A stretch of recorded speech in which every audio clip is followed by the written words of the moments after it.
우리 함께 인사 나누시겠습니다. 할렐루야. 아멘. 오늘도 은혜를 사모하는 마음으로 우리 예배 자리에 나오신 우리 성도님들 한 분 한 분들과, 그리고 오늘 헌신 예배를 드리는 우리 다윗 공동체 청년들 주님의 이름으로 사랑하고 축복합니다. 오늘은 청년 주일로서 우리 오후 예배를 특별히 청년부 헌신 예배로 드립니다. 그래서 예배 순서를 보시면 기존 헌신 예배와는 조금 다른 예배 형식이라는 것을 눈치채셨나요? 다릅니다. 예. 그래서 오늘 청년부 예배 드리는 그 포맷을 그대로 가지고 와서 한번 예배를 드리자 해서 이렇게 청년부 결단 찬양도 있고요. 이따가 그래서 이렇게 예배 형식을 가지고 왔습니다. 무엇보다 우리 귀한 청년들이 믿음 안에서 올바르게 성장할 수 있도록 함께 기도해 주시고, 또 우리 두드림 교회의 든든한 기둥이 되어야 되겠죠. 우리 청년들이 든든한 기둥이 되면 안 되나 보네요. 든든한 기둥이 되어야 되겠죠. 예. 그래서 우리 멋지고 또 훌륭하고 아주 멋진, 아주 하나님의 귀한 자녀들이 될 수 있도록 관심 많이 가져주시고, 그 교회 안에서 이동하시다가 누군지 물어보면 그냥 누구니? 한번 이렇게 얘기만 해주시면 저 김아무개입니다 이러면 친분이 또 쌓이시는 거잖아요. 그래서 우리 청년들에게 많이 관심 가져주시고 또 격려도 많이 해주시고 기도해 주시는 우리 모든 성도님들 되시기를 주님의 이름으로 축복합니다. 세상은 경쟁을 참 많이 부추깁니다. 경쟁에 치열하게 산 얼굴들이 이렇습니다. 지금 우리 청년들의 얼굴이, 예. 취업의 문제, 또 결혼의 문제, 그죠? 또 고등학교 졸업하고 대학을 가려면 또 엄청나게 치열하지 않습니까? 경쟁에서 이겨서 높은 곳을 우뚝 서게 하는 것을 추앙합니다. 이처럼 치열한 경쟁 속에 살아가다 보면 머리가 참 아플 지경입니다. 그리고 스트레스도 참 많이 받죠. 그죠? 청년들, 예, 스트레스 많이 받고 살아갑니다. 우리 성도님들도 많이 스트레스를 받으시지만 이 친구들 또한 못지않게 스트레스를 참 많이 받고 살아가고 있습니다. 그러나 우리 교회만큼은 다르다고 말할 수 있습니다. 교회는요, 혼자 높아지는 것을 경계합니다. 오히려 자신을 낮추고 남을 높여주라고 이야기를 합니다. 그래야 공동체가 갈등 없이 한마음 한뜻이 될 수 있기 때문에 그렇습니다. 그렇다면 우리 두드림 공동체가 갈등 없이 한마음 한뜻과 같은 그 마음을 품는 교회 공동체가 되기 위해 어떻게 해야 되는지 우리가 오늘 말씀을 통해 함께 나누고자 합니다. 빌립보서 2장 3절 말씀인데요, 우리 함께 읽어볼까요? 시작. 오직 겸손한 마음으로 각각 자기보다 남을 낮게 여기고. 아멘. 자, 여기서 보면 우리에게 진짜 필요한 것이 있습니다. 그것이 무엇이냐면 바로 겸손한 마음입니다. 성경은 말하죠. 겸손한 마음이란 각각 자기보다 남을 낮게 여겨야 한다라고 말을 합니다. 그런데요, 나보다 남을 낮게 여기는 것이 쉬울까요? 어려울까요? 어렵죠. 네, 어렵습니다. 반면에 우리가 남보다 낫다고 여기는 것 쉬울까요? 안 어려울까요? 쉽죠. 예, 쉽다고 말씀을 해주셔야 이어갑니다. 쉽죠. 예. 이런 말 많이 하죠. 내가 그래, 내가 저 사람보다 낫지, 이렇게 말을 많이 합니다. 그런데 성경은 우리에게 뭐라고 이야기하냐면 제발 남을 나보다 낮게 여겨라 라고 말하고 있는 것입니다. 그러면 우리가 함부로 말을 할 수 있을까요? 없을까요? 함부로 말을 못하겠죠. 그런데 내가 항상 어떤 말을 한다는 것은 내가 그래, 내가 저 사람보다 낫지 라고 생각하니까 우리가 입 밖으로 누군가를 향해서 막 비난하고 갈등을 일으키고, 과연 근데 정말 그럴까? 물론 어느 한 분야에서는 내가 저 사람보다 나을 수는 있습니다. 그러나 어느 한 분야에서는 아닐 수도 있습니다. 오늘 여러분들 여기 앞에 보시면 아시겠지만 한 친구가 나라의 국방의 의무를 다지고 있는데 오늘 헌신 예배 드린다고 나왔습니다. 대단하지 않습니까? 예. 숨어 있어요. 그리고 또 저 뒤에, 예, 위장하고 있습니다. 예. 저도 오늘 소식을 들었는데 깜짝 놀랐습니다. 예, 얼굴이 더 보기가 좋아졌더라고요. 예. 끝나고 인사하시고요. 예, 말씀을 이어가겠습니다. 그런데 우리는요, 남의 약점을 너무나도 잘 찾는다는 겁니다. 그죠? 남의 약점을 너무 잘 찾죠. 장점을 내가 높여주기보다는 막 단점을 드러내서 그 사람을 낮추고 내가 높아지기를 원한다는 겁니다. 이게 바로 인간의 본성이라는 것이죠. 우리 모두가 다 가지고 있습니다. 그런데 우리 하나님은요, 이 본성과 싸우라고 이야기를 하고 있습니다. 제발 좀 겸손한 마음으로 살아가라. 그렇다면 도대체 겸손한 것이 무엇이냐? 서두에도 말씀을 드렸죠. 겸손함은 바로 나보다 남을 낮게 여기는 것이다 라고 말씀하고 있습니다. 나보다 남을 낮게 여기는 사람은요, 철저하게 자기 반성이 이루어집니다. 그렇기 때문에 자기의 일을 스스로 돌볼 줄 아는 사람이라는 것이죠. 한 발짝 더 나아가서 남의 일까지 돌볼 수 있는 식견이 넓은 사람이 되는 것입니다. 그런데 항상 내가 남보다 낫다고 생각하는 사람들은 자기밖에 모른다는 겁니다. 그리고 자기 일도 잘 돌보지 못합니다. 그러니까 자기를 못 돌보니까 감추기 위해서 남의 것을 막 들추기 시작한다는 것이죠. 나만 못하는 게 아니라 저 사람도 못한다. 그러니까 남을 깎아내려서 내 것을 막 덮으려고 하는 것입니다. 그런데 오늘 본문에서 바울은요, 그렇게 하지 말고 겸손한 마음으로 남을 나보다 낮게 여김으로 너의 일을 돌볼 뿐만이 아니라 다른 사람 일도 돌볼 수 있는 능력과 여유가 있으면 좋겠다라고 권면하고 있는 것입니다. 여러분, 그렇다면 그 일을 한다는 게 쉬울까요? 절대 쉽지 않습니다. 그렇게 살면 참 좋겠다라고 우리가 마음속으로는 굳게 다짐하지만 그것은 결코 만만치 않다는 것입니다. 바울은 오늘 본문에서 그렇게 살 수 있는 방법을 알려주고 있습니다. 본문 5절 말씀인데요, 우리 같이 읽어보겠습니다. 시작. 너희 안에 이 마음을 품으라. 곧 그리스도 예수의 마음이니. 아멘. 정말 어려운 문제를 해결하는 해결책, 너희들에게 너희들뿐만이 아니라 다른 사람들까지 돌볼 수 있는 넉넉한 마음의 여유가 필요하다. 그게 나의 기쁨이고 하나님의 기쁨인데 잘 안 되지. 내가 너희에게 방법을 가르쳐 줄게. 그 방법이 무엇이냐면 너희들은 이 마음을 품어라. 어떤 마음이요? 그리스도 예수의 마음. 그러니까 그 마음만 가지고 있으면 된다는 것입니다. 그리스도의 예수의 마음을 가지고 살아간다면 여러분, 다툼이 생길까요? 분열이 생길까요? 그러지 않을 것입니다. 교만하지 않을 것이고 불평하지 않을 것입니다. 앞에서 특송했죠. 행복이라는 찬양입니다. 행복만 넘쳐날 것입니다. 왜요? 그리스도 예수의 마음을 품고 살아가기 때문에 그렇습니다. 바로 서로 사랑하고 서로를 위해 기도해 주시고 또 서로를 아낄 수 있는 공동체가 될 수 있다는 것입니다. 저는 우리 두드림 공동체가 그리스도 예수의 마음을 가지고 살아가시되 서로를 아끼며 서로를 존중해 주는 그런 공동체가 되시기를 주님의 이름으로 간절히 축복합니다. 이런 공동체를 이루는 겸손과 온유와 섬김의 본은요, 바로 우리 예수님에게서 찾을 수 있습니다. 우리의 본성으로는 절대로 한마음 한뜻을 이룰 수 없는 것이죠. 우리가 한 곳에 모일 수는 있겠지만 각기 마음에 다른 생각과 다른 뜻을 가지고 각각 다른 곳을 바라본다면 그것은 한 몸이라고 말할 수 없을 것입니다. 그러니까 우리 모두가 함께 그리스도 예수의 마음을 품어야 한다는 것입니다. 우리가 예수님의 마음을 품을 때 비로소 낮아질 수 있다는 것이죠. 믿음의 성장도 마찬가지이겠죠. 여러분, 성장하고 싶으십니까? 성장하고 싶으시지 않으신가 보네요. 제가 말씀드렸죠. 여러분들의 전성기는 아직도 진행 중이시다. 그죠? 예, 성장하고 싶으십니까? 아멘이시죠. 우리의 신앙생활은요, 예수님을 본받는 데 있다는 것입니다. 믿음의 성장도 바로 예수님을 닮아가는 데 있다라는 것입니다. 예수님을 진정으로 따르는 그리스도인이라면 자존심도 내려놓을 수 있어야 한다는 것입니다. 바라기는 예수님을 닮아가시려면 예수님을 믿되 예수님을 제대로 닮아가시는 저와 오늘 헌신 예배를 드리시는 우리 다윗 공동체 청년들과 우리 한 명 한 명의 귀한 성도님들이 되시기를 주님의 이름으로 간절히 축복합니다. 그렇다면 그리스도 예수의 마음은 무엇이겠습니까? 본문 6절 말씀입니다. 같이 읽어볼까요? 시작. 그는 근본 하나님의 본체시나 하나님과 동등됨을 취할 것으로 여기지 아니하시고. 아멘. 하나님은 창조주 하나님이시고 하나님은 능력의 존재이시고 하나님은 모든 것이 다 가능한 그런 분이셨다라는 것입니다. 그런데 그 예수님은요, 하나님과 동등됨을 취할 것으로 여기지 아니하신다라는 것입니다.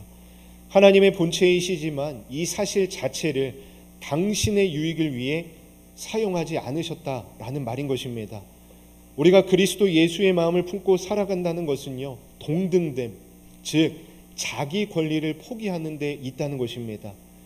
그런데 지금의 문제가 무엇이냐면 선악과를 계속 따먹으면서 눈이 밝아지고 내가 하나님처럼 막 올라가려고 하는데 있다는 것입니다.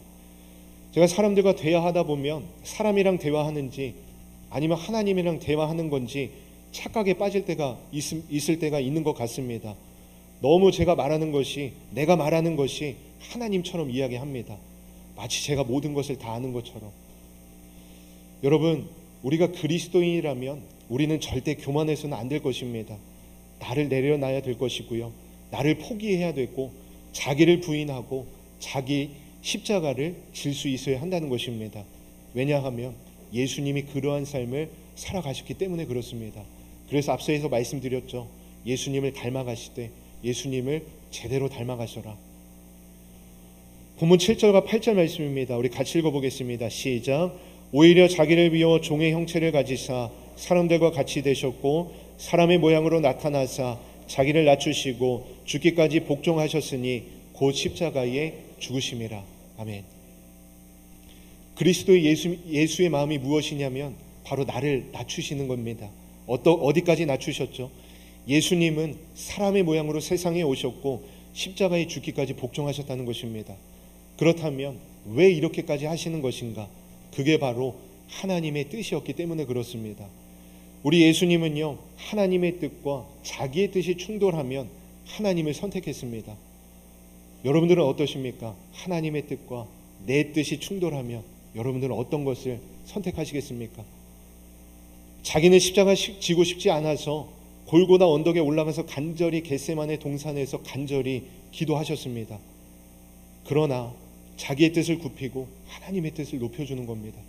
자기를 완전히 낮추신 것이죠. 자기가 하나님의 아들로서 권위와 권세를 부릴 수 있음에도 불구하고 완전한 낮아짐. 왜 그렇게 하셨는가? 하나님이 원하시는 게 있었는데 그것이 무엇이냐면 하나님은 인간과 화해하기를 원하셨기 때문에 그렇습니다. 그런데 그 인간이 누구이냐? 바로 죄인된 우리의 모습이라는 것입니다.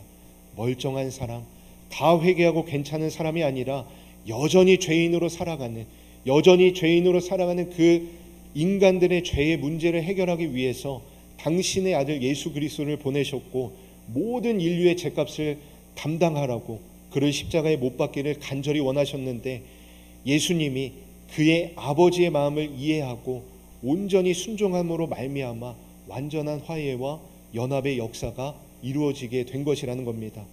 그러니까 여러분, 교회 공동체 안에서 그리고 가정 안에서 화해와 연합은요, 옳고 그름의 문제를 따져서 생기는 문제가 아니라는 것입니다. 바로 십자가를 지는 사람이 있어야만 한다라는 것이죠.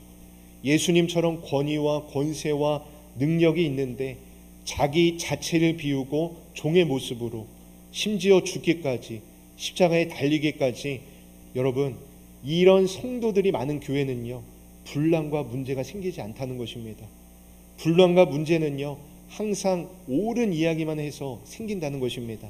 그렇다면 옳은 이야기를 하지 말라는 것이냐? 아닙니다.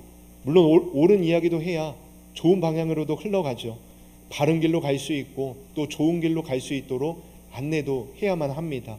그러나 결국은 문제를 해결하는 핵심이 무엇이냐면 바로 십자가라는 것입니다. 예수 그리스도의 십자가가 바로 우리를 다 구원하는 데 있다는 것이죠. 우리의 옳은 행동이, 우리의 회개가 우리를 구원하는 것이 아닙니다. 바로 예수 그리스도의 십자가, 하나님의 그 크신 사랑과 하나님의 그 크신 은혜가 우리 모두를 하나님 안에 품어 안게 만드신다는 것입니다. 그것의 전제 조건, 그리스도 예수의 마음을 품고 살아가야 한다라는 것입니다. 이처럼 우리가 한 마음을 품고 온전한 한 몸을 이루게 한 것은요, 어떤 훌륭한 프로그램이나 시스템이 아니라는 것입니다. 바라기는 그리스도 십자가의 은혜 안에 들어가 그리스도 예수의 마음을 가지고 살아가시는 저와 여러분이 되시기를 주님의 이름으로 축복합니다. 한 가지 질문을 드려보겠습니다. 여러분들은 하나님과 대화하는 시간이 하루에 어느 정도 되시나요? 청년들, 하루에 하나님과 대화하는 시간 얼마나 되십니까? 있긴 있으시죠? 있어야 됩니다. 예. 자, 그렇다면 여러분들은 가정에서 가족들과 함께 대화를 어느 정도 하십니까? 하루에. 한번 생각해 보실까요? 우리 대한민국의 가정에서 자녀들과 평균 13분을 대화한다고 합니다. 평균 13분. 1시간이 60분이죠. 1시간도 대화를 못한다고 합니다. 식탁에서 밥을 먹을 때도 핸드폰을 보면서 물 좀 주세요. 저희 집에도 한 친구가 그래요. 식탁에 앉아가지고 물 주세요. 왜 이렇게 얘기를 합니다. 기어서 갖다 줘야 되잖아요. 정수기에서 떠먹고 훈련시켰는데 귀찮아 하더라고요. 물 좀 주세요. 물 떠다 줍니다. 또 사랑스러우니까. 바로 그 속에서 여러분 핸드폰을 보면서 물 좀 달라 이렇게 얘기를 하면 점점 대화와 소통이 줄어들고 있음을 우리가 너무 잘 알고 있습니다. 저도 대학교 생활 시절에 집에서 밥을 먹는 시간을 제외하고 그냥 방에서 안 나왔던 적이 참 많이 있더라고요. 불효자였습니다. 제가. 부모님은 대화하기를 원하시는데 그냥 방에 들어가서 건들지 마세요. 막 불효자였습니다. 그래서 많이 말씀을 준비하면서 제가 정말 대화를 부모님과 많이 안 했었구나. 물론 지금은 많이 하지만 그때 참 그런 시간을 보면서 반성을 참 많이 했습니다. 아까 그 친구 얘기를 했죠. 저희 집에 있는 이 한 귀여운 친구가요. 제가 아내랑 대화를 하면요. 지도 말을 하고 싶은지 대화를 방해를 합니다. 그 목소리가 또 얼마나 데시벨이 큰지 아마 그 저희 살고 있는 그 사택에 아마 목소리가 울리는 걸로 제가 알고 있습니다. 그래서 막 뭐 궁시렁 거려요. 막 뭐 저랑 아내랑 대화하면 막 이렇게 얘기를 합니다. 물론 그 속에 이제 저희가 아는 말들이 있긴 하겠지만 그래도 요즘에 대화가 되다 보니까 이야기하는 게 참 재밌습니다. 뭐 아빠 이것 좀 해주세요 이렇게 얘기를 해요.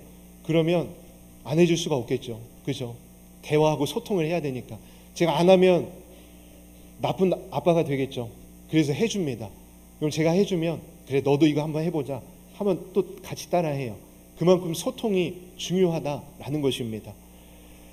최근에 저희 어머니께서 아름다운 소통법 10가지가 있다며 그 10가지를 종이 한 장에 또 이쁘게 만드셔가지고요 코팅을 해 오셨습니다. 그래서 아름다운 소통법 10가지를 여러분들에게 잠깐 소개해 드릴 텐데요. 첫 번째가 무엇이냐면 말을 독점하면 적이 많아지고 적게 말하고 많이 들으면 내 편이 많아집니다. 맞는 말이죠. 두 번째, 목소리의 톤이 높아질수록 뜻은 왜곡됩니다. 낮은 목소리가 힘이 있는 법이니 흥분하지 마십시오. 많이 찔렸습니다. 저희 어머니가 항상 얘기하셨거든요. 야 목소리 큰 사람이 이기는 게 아니야. 너 성질 좀 죽여. 저한테 참 많이 얘기해 주셨습니다. 세 번째, 귀를 훔치지 말고 가슴을 흔드는 말을 하십시오. 듣기 좋은 소리보다 마음에 남는 말이 좋은 말입니다. 네 번째, 내가 하고 싶은 말보다 상대방이 듣고 싶은 말을 하고 내가 하기 쉬운 말보다는 상대가 알아듣기 쉬운 말로 하십시오. 다섯 번째, 칭찬에 발이 달려 있다면 험담에는 날개가 달려 있습니다. 하는 사람에게도 대상자도 듣는 사람에게도 독이 되는 험담은 멀리하고 칭찬을 자주 하십시오. 제가 집에서 많이 합니다. 칭찬을 하면 아주 입이 귀에 걸려가지고 이 친구가 열심히 잘합니다. 아직 24개월밖에 안 살았는데 굉장히 열심히 합니다. 여섯 번째, 뻔한 이야기보다 FUN, 뻔한 이야기를 하십시오. 편한 이야기를 싫어하는 사람은 없다는 것이죠. 일곱 번째, 혀로만 말하지 말고 눈과 표정으로 말하십시오. 여러분 아시죠? 제 표정이 상당히 어두웠다는 거. 그죠? 눈썹도 진하지, 머리는 또 왜 이렇게 올려서 다니는지, 거기 또 얼굴도 많이 시꺼매잖아요. 많이 혼납니다. 집에서 얼굴 왜 이렇게 시꺼멓게 탔냐고. 그것도 이마만 탔다고. 그죠? 무표정에. 그죠? 제가 막 무표정으로 이러면 좀 다가오기 쉽지 않은 사람이잖아요. 그죠? 근데 제가 눈으로 웃고, 로니 때문에 많이 웃습니다. 이러고 우세요. 이렇게 웃습니다. 그리고 비언어적인 요소가 언어적 요소보다 더 힘이 있다는 겁니다. 여덟 번째, 입술의 30초가 가슴의 30년이 된다는 겁니다. 입술의 30초가 가슴의 30년. 내가 하는 말 한마디가 누군가의 인생을 바꿀 수 있다는 것이죠. 우리 성도님들의 말 한마디가 우리 청년들의 삶이 힘이 되고 바뀔 수가 있다는 것입니다. 9번째, 혀를 다스리는 것은 나지만 내가 뱉은 말은 나를 다스린다는 겁니다. 함부로 말하지 말고 한 번 말한 것은 책임을 져라 라는 것입니다. 마지막 10번째, 앞에서 하지 못하는 말은 뒤에서도 하지 마십시오. 뒷담화는요, 비겁한 자들의 언어라는 것입니다. 지금까지 아름다운 소통법 10가지를 소개해 드렸는데요, 여러분, 물이 낮은 곳에 고이듯이 하나님의 은혜도요, 낮아진 겸손한 마음에 고이게 되어져 있다는 것입니다. 마음을 비우고 우리 마음을 낮출 수 있어야 한다는 것이죠. 그리고 가장 중요한 것, 소통입니다. 오늘 청년들 같이 예배 드리고 있죠. 우리 성도님들과 우리 청년들과 함께 소통하는 것 너무나 중요하다라는 것입니다. 낮아진 그 마음이요, 사랑과의 소통에서도 귀하겠지만 궁극적으로 하나님과 소통할 수 있는 것이 더 가장 중요하다라는 것입니다.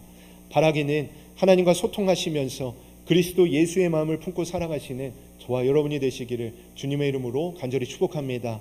우리 한 가지의 은혜만 더 나누고 말씀을 마치겠습니다. 예수님은 당신을 끝까지 낮추시고 급기야는 십자가 위에서 죽임을 당하셨지만 그의 권세와 위엄은 잠시 감춰졌을 뿐 결코 소멸되지 않았습니다. 우리 9절에서 11절 말씀 우리 같이 읽어보겠습니다. 시작. 이러므로 하나님이 그를 지극히 높여 모든 이름 위에 뛰어난 이름을 주사 하늘에 있는 자들과 땅에 있는 자들과 땅 아래에 있는 자들로 모든 무릎을 예수의 이름에 꿇게 하시고 모든 입으로 예수 그리스도를 주라 시인하여 하나님 아버지께 영광을 돌리게 하셨느니라. 아멘. 예수님이 십자가에서 죽기까지 복종하셨고 하나님은 예수님께 뛰어난 이름을 주셨습니다. 예수님은 가장 낮고 천한 자리를 선택하셨지만 하늘과 땅 아래에 있는 자들로 예수님의 이름 앞에 무릎을 꿇게 하시고 아버지께 영광을 돌리게 하셨습니다. 그리고 세상의 모든 입술이 예수님을 주로 시인하며 하나님께 영광을 돌리셨습니다. 낮아지심으로 인해 지극히 높아지셨다라는 것입니다. 여러분, 분명 예수님은요 죽으셨습니다. 죄가 없는데도 억울하게 모든 것을 다 끌어안으시고 내가 죽으면 되지. 그런데 하나님은요 결국에 그를 높이시고 영광받게 하시고 온 인류의 주인으로 만들어 주셨다라는 것입니다. 그러니까 우리에게 필요한 것이 무엇이겠습니까? 그리스도 예수의 마음. 바로 너희들은 이 마음을 품고 살아가라 라고 말씀하고 계시는 것입니다. 여러분, 예수님을 위해서 여러분들이 한번 포기해 보시기 바랍니다. 예수님을 위해서 여러분들이 낮아져 보시기 바랍니다. 예수님을 위해서 나를 부인해 보시기 바랍니다. 내가 없어지는 거와 같지만 하나님은요 여러분의 손을 붙잡아 주시고 도리어 선한 것으로 우리 모두의 삶을 변화시켜 주실 것입니다.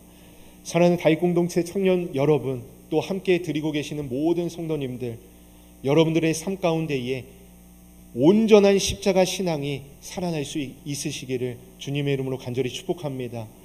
그리고 그리스도의 예수의 마음을 품고 그분의 겸손하고 온유한 마음을 닮아가시기를 주님의 이름으로 간절히 소망합니다. 말씀을 매듭 짓겠습니다. 영어 표현 중에 understand라는 표현이 있습니다. 무슨 뜻이죠? 이해하다 라는 뜻입니다. 이해하는 것은요 아래 같이 서야 되는 게 이해되는 것입니다.